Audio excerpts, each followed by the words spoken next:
So delighted to get Clinton Swaine aboard for today's interview. Clinton Swaine's the owner and creator of Frontier Trainings, which creates the most deeply immersive experiential events that you could ever imagine. You really are very exceptional events, all based around business philosophies, and there's always a powerful underlying objective to all the events that Clinton puts on. And if you're listening to this right now, you might not be even considering attending an event like that.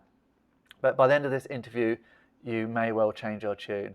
I personally have never experienced as much growth through any single event as I did through Clinton's events. So I cannot kind of rave about his experience, his services enough. So I was absolutely joyed to speak with Clinton. So anyway, that's enough from me ranting and raving. Let's just dive into the interview and you can see for yourself. Let's take a look. Here we are with Mr. Clinton Swaine. Real joy to have you on the show today. So looking forward to this. I was having a look at this before the call. I think we first crossed paths probably 12 years ago, something along those lines, back in London. That was through your event, Play to Win. Yeah. Which is an amazing event.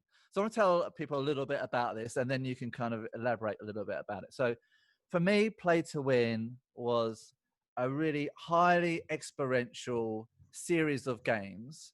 If I remember correctly, it took place over a Friday evening, an all-day Saturday, all-day Sunday, and it was deeply intensive. Now, there's a lot of people saying, talk about engagement and highly interactive, etc. But you guys were on playing at a different level. I mean, you worked me hard, man. I think we were starting at like 8:30 in the morning with additional classes beforehand, which were optional. Does that sound right? 8 o'clock. So it's full Friday, full Saturday, full Sunday, and starting at 8 a.m. and finishing at about 11 o'clock at night. Yeah. And you're going all 3 days full on, and you don't realize how quickly the time goes because you're so immersed in the material. I mean, sometimes you go to events and you're sitting there writing notes and you're tired and you're looking at the clock and go, when's the next break? When's the next break? And in these games, you don't have time. You're so busy, immersed in playing the games and in teams and working towards goals and objectives and overcoming challenges. You don't have the time to actually think about the time. And so it just goes really quickly, and yet you're so deeply immersed. Yeah, I mean, other people might say that about their events, right? But I've been there. I've done it. I've actually done it a couple of times.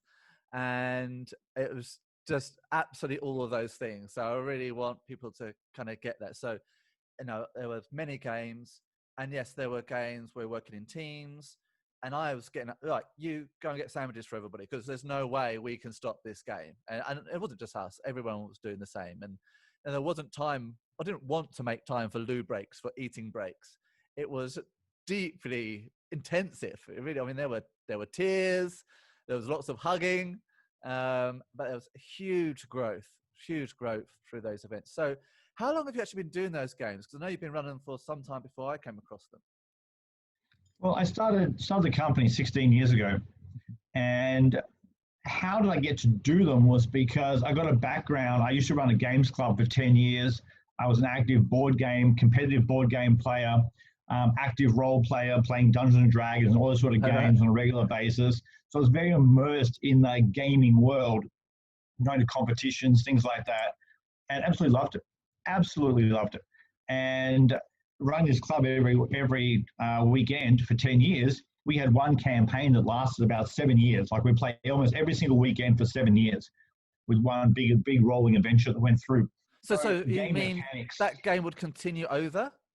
Yeah, every weekend it was a role-playing game. So every weekend we carry on and carry on and carry on. Wow. And we did that for about 7 years. Good Lord. And so the games and mechanics of games are in my blood. It's part of like a core part of who I am.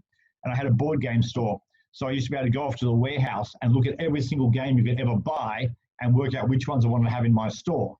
So many of them I'd buy, take some home, explore, open them up, read them all about it. So I got immersed in mechanics of games really, really deeply. So when I came to start my company, I used all the gaming mechanics I know to take all the business concepts and turn them into games. So most people out there who say they do games and game-based learning don't nearly have the depth of understanding of games and game mechanics that I do. So I can create these, as you heard, big, elaborate, complex, detailed, immersive games that just take people on adventures where 5 hours disappears in what seems like an hour, and yet you've come out of it packed full of lessons. So 16 years ago was when I started. And actually the game I've now turned on an online game was the same one I wrote 16 years ago. So it's almost like gone full circle back to where I started from in this area of game creation. I mean, I actually got into LMS a little bit, learning management systems. So, I've been up in my sort of skill set a little bit in that area. And one thing that I sort of quickly learned is that, preaching isn't teaching, right? So talking at people isn't them getting the knowledge. They may, possibly, but it's kind of, at most, it's scratching the surface. And for your environments, and I think that's a quite nice word, actually, because it's so deeply immersive. It's not possible not to learn. It is literally physically impossible not to learn. Now, of course, some people learn at a greater rate than others, for sure, and we all start in slightly different places. But if you stay in the room, and if you're going to learn. And of course, if you pour more energy in it, you're going to learn more. And one of the things gone. You're learning because you're immersed. You're not as a passive observer on the outside watching someone talk and you're writing notes. You're immersed into the content. And because you're living the content versus observing the content, you're absorbing it through your actions, through your words, through your sight, through things you're noticing in a way which is very different to most lecture style trainings, because you come out of it learning things. At the time, you don't even realize what you've learned. And you may have experienced that you'll learn certain things that your conscious level has picked up. And there's lots of things on an unconscious level you've picked up as well, that when the pressure goes down and you get to be out of the training room and having a drink and spending time, suddenly that stuff starts clicking as well. And you go, that's where I got that from. That's where I got that from. Oh my God, I can't believe I did. And that's the power of learning. And you don't get that. If you sit there and write notes, you walk out and you don't have a realization afterwards about something you wrote, but you've already moved on. But because of the immersion, that's how it works. For me, I wasn't playing at those games. I was doing. So there were situations where I was working in a group and we was having a conflict where there were disagreements, there was egos involved, there was personalities, and you had to deal with that situation. That wasn't a fake environment. It wasn't us pretending that we cared. We were having, for all intents and purposes, a high level, important, critically important business conversation. And when we got through that, it was like, well, there was a huge amount of learning there. And that's taken place in every single one of the games. I remember one particular example where we were doing really well at this game. We wanted to win, of course. And one of a group of about 5 or 6 we had wanted to go and do the sales bit. And I felt that she wasn't actually as well equipped or as skilled as some of the other people. And so we're having this debate. And I was like the boss of the team. And I was starting to lose them. And they were going, well, if she really wants to do it, we should let her. And I was like, well, I don't want to lose this game. And I ended up choosing, I said, well, look, I'll tell you what I'll do. I'll let you decide. You can decide if you're going to go and be the salesperson for this particular bit. But I'll be honest with you. I think this guy over here, he's been doing it all game long. I think it's going to be a better representation for us and going to give us as a team the better chance. We need to play to our strengths. That's what I think we should do. But I'm going to allow you to make the decision. And I'm not saying that's the right thing to do or the wrong thing to do.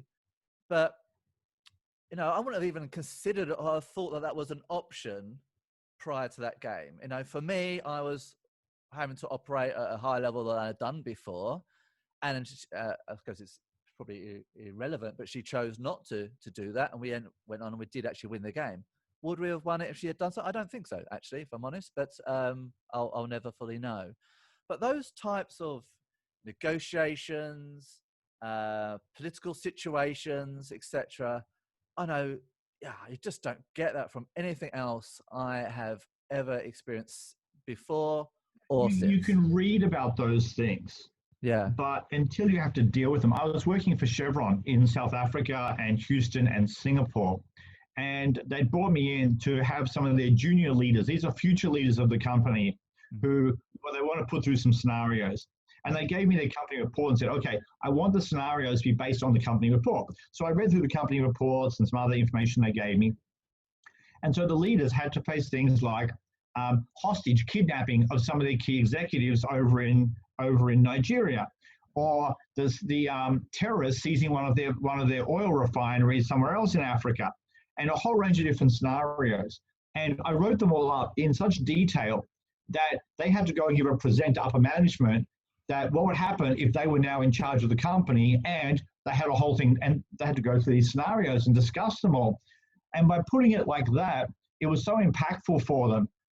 They absolutely loved it, because just sitting there reading something is different. When you've got to go and analyze and go through it and present it all and go take it to a deeper level, it sticks. And that's what learning should be. That's what learning in school is. When we're kids, we're playing, we're doing, we're interacting with our world around us, and our world makes sense. And yet as we get older, we start taking away the blocks, taking away the colored crayons, we start taking away playtime, and you end up sitting there in a structured class with a pen, writing, listening, and gradually falling asleep the more the class goes on. But that's not really learning. I mean, learning should be immersion. Learn should be like doing something. If you want to ride a bicycle, the best way is to get on a bike and start pedaling, not reading the manual 15 times and then go, okay, I've mastered riding a bike. But yeah, that's a great example, actually. Why do you think that's happening? Why do you think that does happen so much? Because they think as we get older, we get smarter. And as we get smarter, we can rationalize most of what we're doing. And using the rational mind to do it doesn't give us actually full body experiences of it. And yet the moment they have that great quote they talk about, that people only remember a certain amount of what they listen to, a certain amount of what they see, and far more what they touch and far more what they do. And so the deeper the level you take somebody, the more they're going to be able to remember it. And our education system's got to a point where a lecturer at the front of a room writing on a chalkboard and talking is supposed to be, one of the highlights of learning. Yeah. Most people tell you when they're doing it, that's when it's going to stick. Yeah, I mean, for me, I'm just sort of thinking about the answer myself as we're talking. I suspect it's because the teacher gets to create the rules, right? So for the teacher, it's very convenient to say, everybody stay in silence until I ask you to speak, because then they're in total control. They haven't got bedlam and chaos and anarchy. So, and of course, I'm not criticizing teachers particularly, but it's a natural consequence of the teacher creating the rules. If the kids were creating the rules, it'd be very different. I mean, at playtime, kids do get to create the rules. And we used to go and play football. We don't say, okay, it's 5 versus 5. What we say, it's a game of knockout Wembley. Kids think about role-playing instinctively. They think about playing for Wembley or penalty shoots out or whatever it is. They think of, role-playing is a big part. And I know it's a massive part of what you do. So I think that's a big part of it. And I have to say to you, you are massively inspiring for me, the games in particular. And here in Thailand, I live a lot of my time in Thailand. We actually created an event very much in homage to some of the things that you've been doing for some of the orphanages and hill tribe people here. And we call it Play Brave. We've definitely taken a lot of inspiration from some of your games, but put our own little spin on it. And I think we had sort of nearly 300 at the last one. And for me, being on the other side of the coin, if you like, then kind of being the runner of that event, got huge amount of joy being on that side of it as well. And you must get huge kickback from seeing, I think we were, when I did the class, probably about 800 people in the room and total chaos, kind of organized chaos. You must get a huge kick out of every event that you do. It's enormously rewarding when you play a game and you get up and say, okay, time starts now, and go, and then the game just plays out. We've got one game that's a 13-hour game. Wow. And we start at 9 in the morning, we go through till 10 o'clock at night, no breaks, no actual breaks in the game. The game just flows, but there is food as part of the game going through. and set in Elizabethan court Uh-huh. in about 1600, 1550, around there. And the moment the game starts, just sitting back on the throne as the queen, watching the whole thing unfold for 13 hours, watching all those people 100% engaged for 13 hours as they're busy going around, negotiating, meeting people, working on plots, all this stuff. Incredibly rewarding to be able to engage people at that level and know the transformation that happens for each individual person while the game is going on. But it's also way harder. I mean, to facilitate something, to get it working that smoothly for that length of time, takes a lot of expertise, a lot of time to master all lessons. So this is brand new. You haven't seen this yet. Mm-hmm. Voila, look at that. Okay. So it's my brand new book on game creation. I need to get my hands on that. I only got it in my hand yesterday or the day before. I need to make a couple more changes before it's released to the public. Okay. There was some little typos and stuff that need to get fixed up in there. But this has taken all my knowledge of game creation and poured it into here, because people ask me, how do I create my games? What book can I read? I said, you can't. There are no books out there that create anything like what I do in the world, which is why my stuff is so unique. So everyone was asking for so long, can you write the book? Can you write the book? Yeah. So finally, I put all the knowledge of everything I do in the games that makes them so powerful and put them into that book. And it's a lot of work and a lot of time. And so you'll be able to use a lot of those sort of ideas in what you're doing. Definitely get my hands on a copy of that book. I mean, I have also put these games together. Yeah, it took me a lot of effort, a lot of time and effort.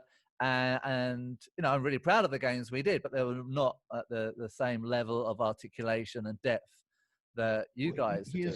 Here's one distinction for you. This is a critical one for my game design, which is it's 100% engagement of 100% of the students, 100% of the time. Now, you look at most games you play, like board games, one person goes, the next person goes, the next person goes. Well, that means only 1 in 6 is engaged for most of the game. So how do you create games where everybody is engaged all the time? Not 20% are engaged 40% of the time. Or let's say if you've got 3 groups of people, one table is going to take the amount of time that you suggest to get the task done. One task is going to be the high achievers, and they get done in a quarter of the time, and it's sitting there bored. And the other half are struggling, and they still don't get it by the end of it. So you've got to be able to write games that can tailor to all 3 levels. High achievers, the people you normally target, and the low achievers, and everyone needs to be engaged for the entire time at the level they need to, which means the game needs to be more complex. They have different levels of play, different interactivity, so everybody's working lessons. A beginning entrepreneur and a billionaire can play the game and still get lessons of the same game. Well, I must admit, I think if I had to pick one individual element that kind of blew me away the most, it was that aspect. What I realized was that it doesn't matter what level you are always playing at your optimal level. And it's just the nature of the game. And that's really something very special. And that's inherently part of playing, right? So, whatever my level of business skills, etc., I come to those games and I play full out at my level. And somebody else is playing at a lower level, and somebody else is playing at a high level. And if Richard Bransell's in that room, he gets to play that game with just as much enjoyment, still playing at his optimal level, clearly going to be playing at a much higher level than I am, but still fully engaged. And that's really quite incredible that you can have, it's like an inherent handicap system. You've got, for want of a better expression, workers, bosses, you call them high achievers, whatever, you've got different levels there, and they all form into doing the roles that they want. And also you get to explore. So if you've not led a team before, this is an environment where you can go, hey, I'm going to step up and explore doing that. And it's a great way to kind of safely explore. I mean, I think as you said at the time, better to get it wrong during the dress rehearsal than, in the real life event. But all the learning is still there. And that's the problem that most game designers for business games have. In that their games are one-dimensional. Their games are overly simplistic. Yeah. And so you have people like if you have ever done any training games, they'll normally have you like in 6 people sitting around a table brainstorming a problem. Well, the problem is half the teams get bored or half the teams are disengaged and they're waiting for everybody else to catch up, and it breaks my fundamental rule, 100, 100, 100. Yeah. And like that. It takes time to be able to create that.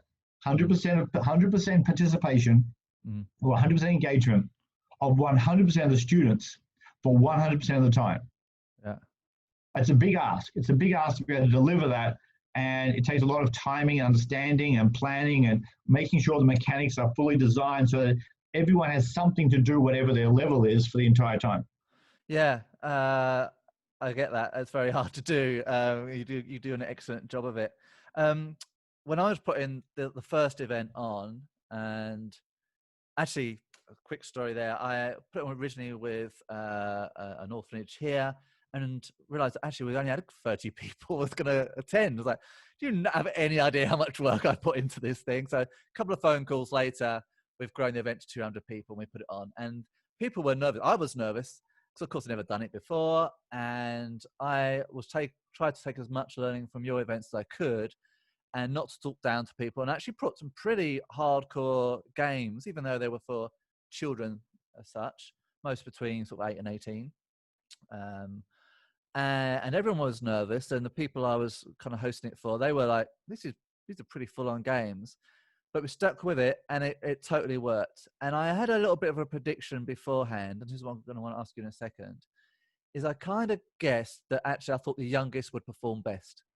And my guess was that they would perform best because they had been less indoctrinated, less schooled to do what they're told, and they would be instinctively thinking more creatively. And I wanted to ask, is that a general thing that you've observed? It's a great question, a great point. It depends on the age. So I would say when you're around the ages of 8s, 9s, 10s, you're still getting a phase of learning how to be disciplined, to be focused on one task for a period of time. So when the kids are around 8, 9, 10, sometimes they might play, but they're going to disengage and their mind's going to go and wander off. When you hit around that time of 11, 12, 13, well, now you've got kids who can focus intently, like on a computer game. They can sit there intently and play one computer game for hours and hours and hours, but they've trained their focus in one way. If they find something they want to participate in, now they're engaged. So we did this in India. We had 750 kids in the training room, Fantastic. 2 separate days, 750 each time. And the school we were working with, they bussed all these kids in from different schools. And so one group was like 11, 12, and 13-year-olds, and the next one was 14, 15, and 16-year-olds. And so the obvious thought would be, well, the mature ones have got more experience, they're going to do better. But what you observed was correct. The younger ones were actually way better because they were far more creative, they were far more playful, they were far more innovative because they hadn't had the system beat out of them all the freedom and creativity of what they love to do to conform to the school system.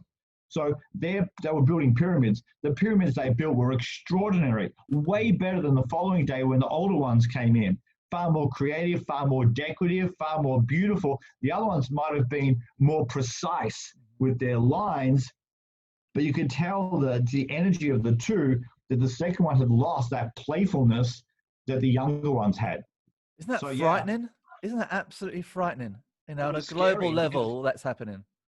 In India, they were bringing in boys and girls who had different schools. So one school for boys, one school for girls, and they were bringing the kids in from like 8 different campuses. Yeah. And they instructed us that the boys and the girls had to work separately. And I refused. I said, I won't teach them if you won't let them work together.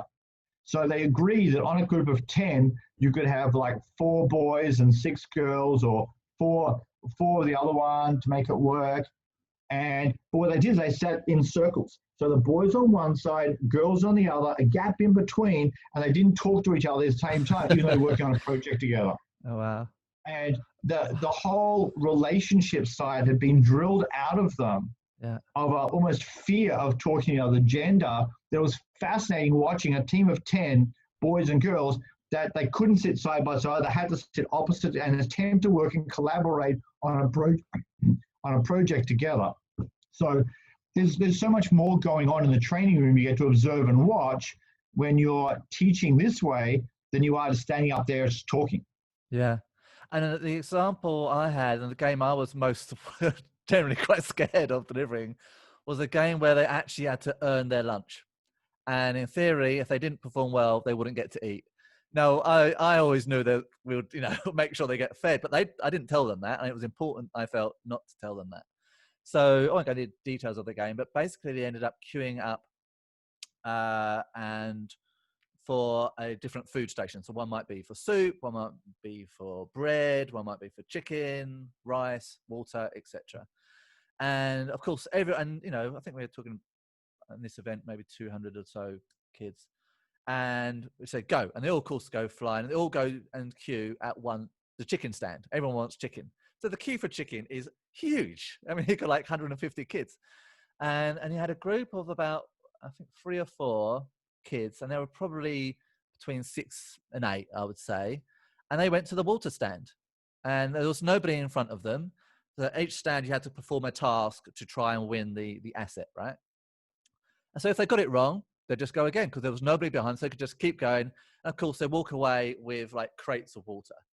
And what they do, they walked up to the kids with chicken and said, do you want some water? Give me some chicken, I'll give you some water. And that was exactly what I hoped was going to happen and really feared wasn't going to happen. And it was really noticeable that the older ones were queuing up, orthodox, controlled, in line and behaving kind of correctly, if you like, but not doing which was the underlying goal, which was them to think creatively, find other solutions. I mean, at the highest level, somebody other than myself could have taken control of all those people and said, everyone sit still. We only allow one person to go to each stand and they will distribute all the goods to everybody, right? That would have been, I think, Richard Branson's version if he had done it, that big personality, possibly taking control of everybody. But in reality, that doesn't happen. People work usually on a very individual level. So yeah, that was a game that was most worried me. So I guess that follows into a question. Is there any other games that you have been kind of scared to deliver that you've genuinely thought this could really go tits up? Yeah. Go on, tell us. We did a negotiating game, and the students were negotiating different scenarios throughout the game. And at a certain point, each team of sort of 6 people picked their best negotiator, and all the best negotiators were taken up at the room. And what we'd organized earlier was a group of terrorists to be outside waiting. And they burst in with guns and grabbed the top negotiators, took them out of the room and took them to another place off-site, and then gave instructions. And the students weren't allowed to leave the room. And we actually had some of the terrorists actually got attacked by some of the students physically and just about smashed through a window. It bordered right on the verge of, because they were taking the scenario so realistically. Yeah. That some of them responded out of physical violence, out of reaction. Yeah. That was the last time we did that. because if it had gone a different way, and it would depend on who's in the room, but there was a lot of testosterone energy, a lot of people who were willing to be violent, and the terrorists were hired people to come in and be terrorists in the game. And they did a fabulous job. And they all had walkie-talkies, and they were communicating and sending instructions. And they actually did a simulation of actually shooting the people out there, actually fired a gun and people heard the bullet go off and screams and stuff like that. And I mean, emotionally, it was very powerful in the room because people didn't know who was shot. And they finally got heard. The person was shot and is injured and is bleeding and stuff like that. And they need bandages, and giving them instructions. They want food delivered and had to go and order food. And you'd think for a whole room to be able to order pizza that they would be able to achieve it.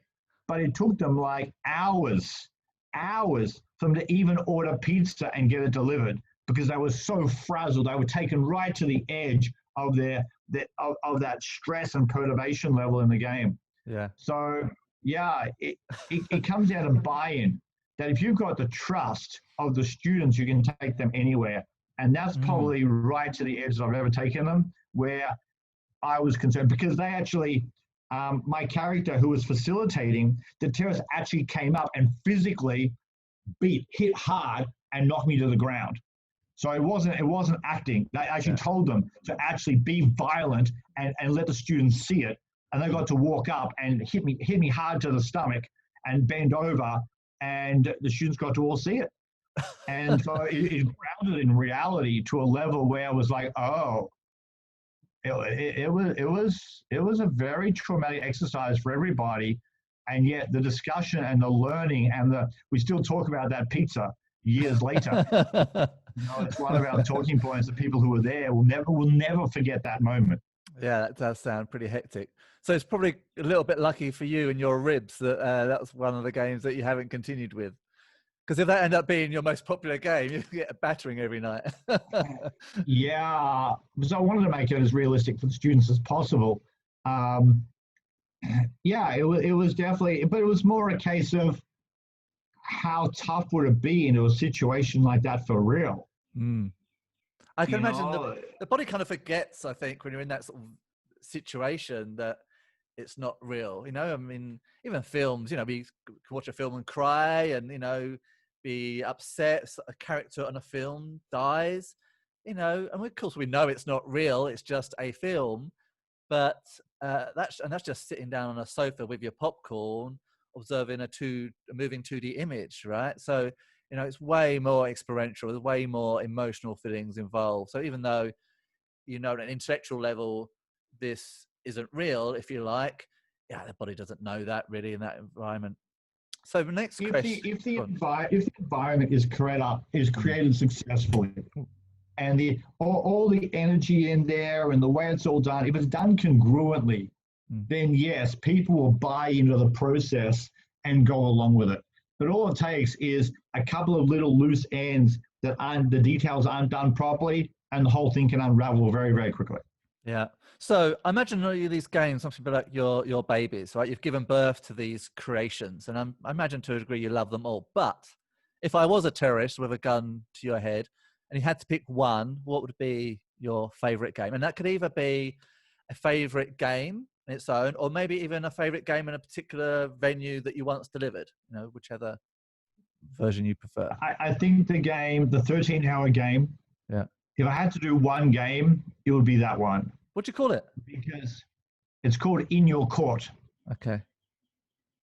And it's 13 hours, and there's so many details that go into it. Because I've got to write characters for every single person.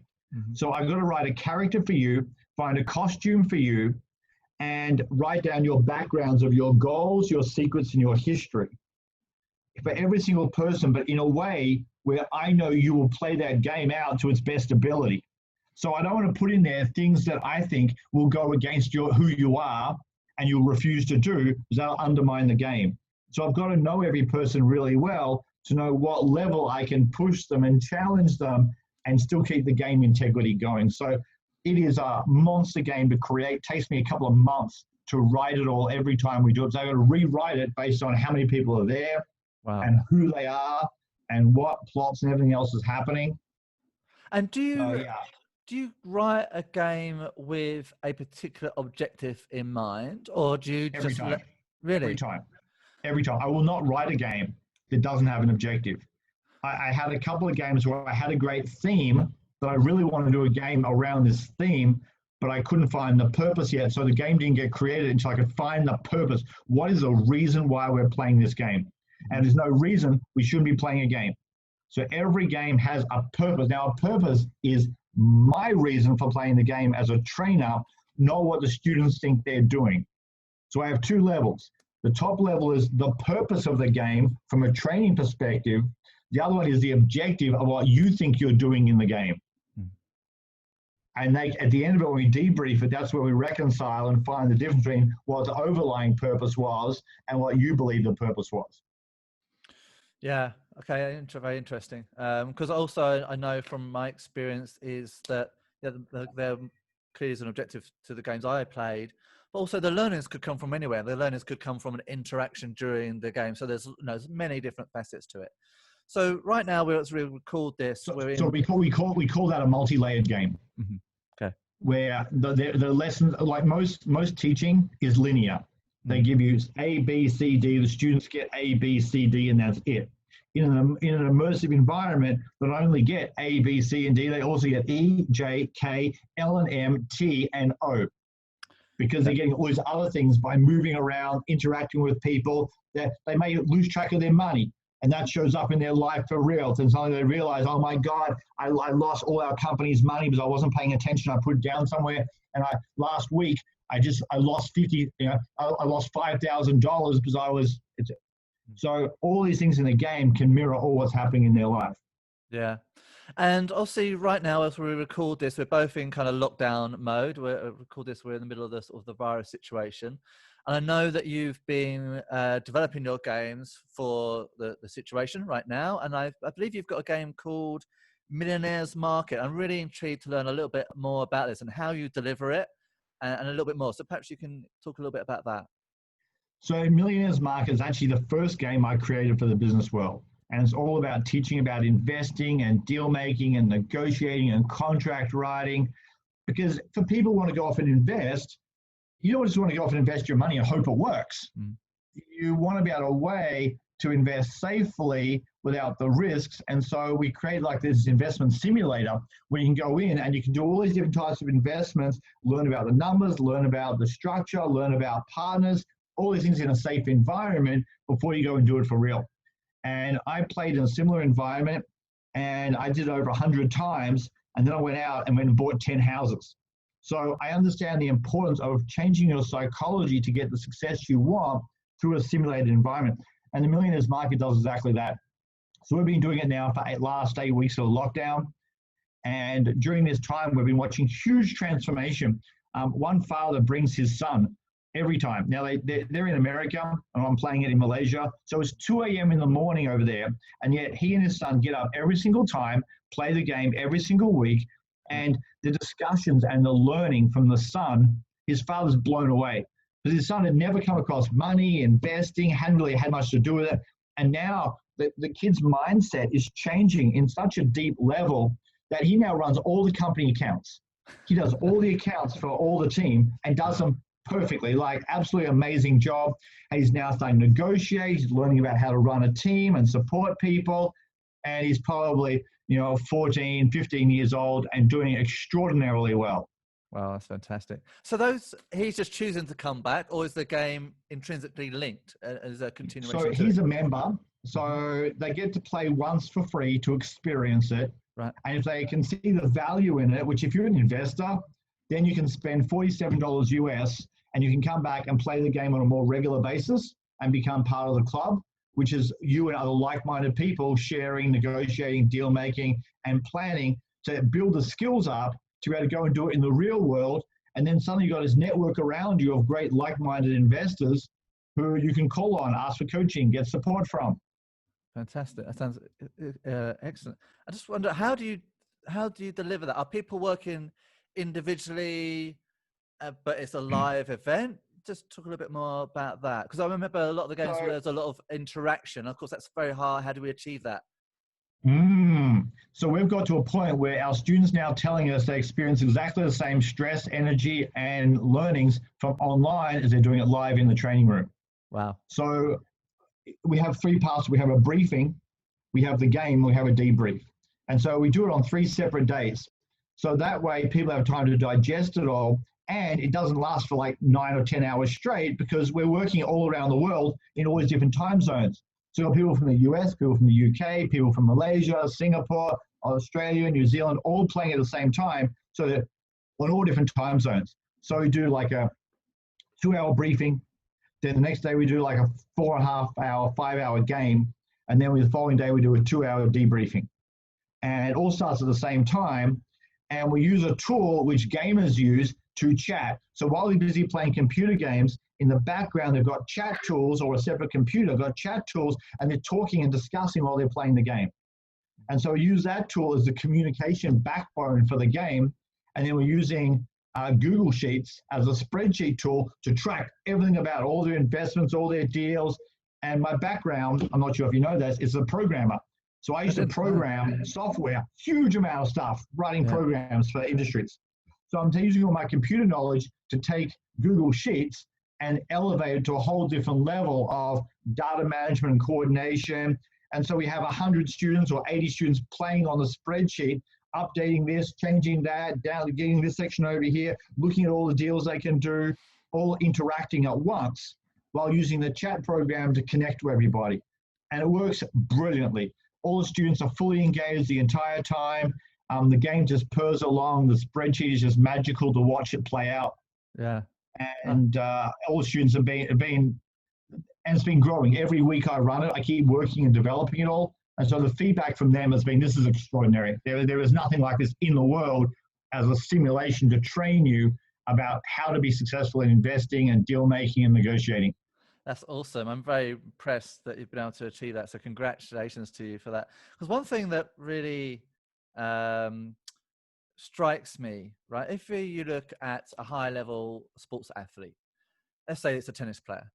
Sure, they play a lot of tennis games, but what they will actually do is they will then, it's not just about playing hundreds of thousands of games of tennis, right? It's about maybe just working on one particular aspect or one particular stroke and doing that bit. Maybe it's about proving your calf muscles. And what I've seen is that people that want to compete at a high level break it down, whatever it is, into other bits. So the best basketball player doesn't just play more basketball. They do other drills and there's certain exercises. But in business, if you want to get smarter at business, usually we just do more business. We just do more of it. And, you know, I've been for ages been kind of thinking, well, where's the training for this? And yes, you can read books and stuff, but it's like there's exercises and experiences. And I think you guys have, for me, have done the best job of doing that, of finding ways where we can genuinely improve our knowledge and our skills in a slightly removed area, and perhaps working on a particular bit. As you say, you design every single game with a particular objective. Then you bring that back to your game in the day job. Look, reading a book doesn't give you a feedback mechanism. It doesn't let you test a theory and then have it get rejected because it fails dismally. You can't go and be creative and go, oh, I think this would be a great idea, and go submit a contract and get feedback about why the contract won't work or why it will work or why you're destroying the relationship by asking for too much. Books won't give you that. Yeah. And I haven't found an environment that is really like a flight simulator for business and investing outside of this game I've created. And I'd love you to come along and play and experience it. I would love to do that. I would love it. And in fact, online games can work. Save me a seat. I want to be there. So yeah, afterwards, let me know, and I would absolutely come and join you guys. I look forward to it. So if other people want to do the same, join you on Millionaires Market, or indeed, depending on when they're listening to this, perhaps some of your other events, where can they go to learn more information, sign up, etc.? The link is it's a bit.ly link, bit.ly/ in capitals MMVCG. So bit.ly/ MMVCG in capitals, and that'll take you where the registration page is, where you can see all the different games coming up. And it doesn't matter where you are in the world, you can join in, providing you got a good computer connection and good internet connection. You can join in anywhere in the world and participate and get a glimpse of what's possible. And then if you want to, come and do more with us, because I know the difference it makes for people and the psychology changing and the learnings and the skills. Yeah. So you can go to that. Yeah, I highly recommend it. It was a huge growth for me personally. And I, if someone that wants to be very good at what they do, I need to continue working on my game. If you're, even Tiger Woods as a golf trainer, right? So I think these types of events, not there are many others similar to it, to be honest, are really critical if we're serious about being good at our business. So you'll see me soon. I'm very much looking forward to joining you guys. Excellent. Look forward to having you there. So I think we'll sign off there. It's been an absolute privilege to have you, Clinton. It's been too long since we reconnected, so it's been a real privilege to reconnect. And as I say, I'm looking forward to work with you again in the future. Is there anything you want to say before we sign off to the people that listen to this now? Look, thank you for having me on the call. It's been a long time, like you said. Yeah. And come along and learn, because I know the cost of making mistakes in the real business world. And if you can do it in a simulator and avoid those mistakes in real life, it's way cheaper, way easier, way less stressful, way faster. For sure. All right, absolute privilege. Thank you, sir. Over and out. Thank you very much. So big thank you to Clinton for joining us today. It was really great to reconnect with him. It's been way too long, and I'm personally really looking forward to joining him and his team and one of his events very, very soon. And and why not join me? Why not join me? So there's a link there that you can jump on. It's called BIT. It's a bit.ly link, so it's bit.ly, then /MMVCG, and that's in capitals. So it's bit.ly/MMVCG. Come and join us. Why not? That's it from me. Over and out.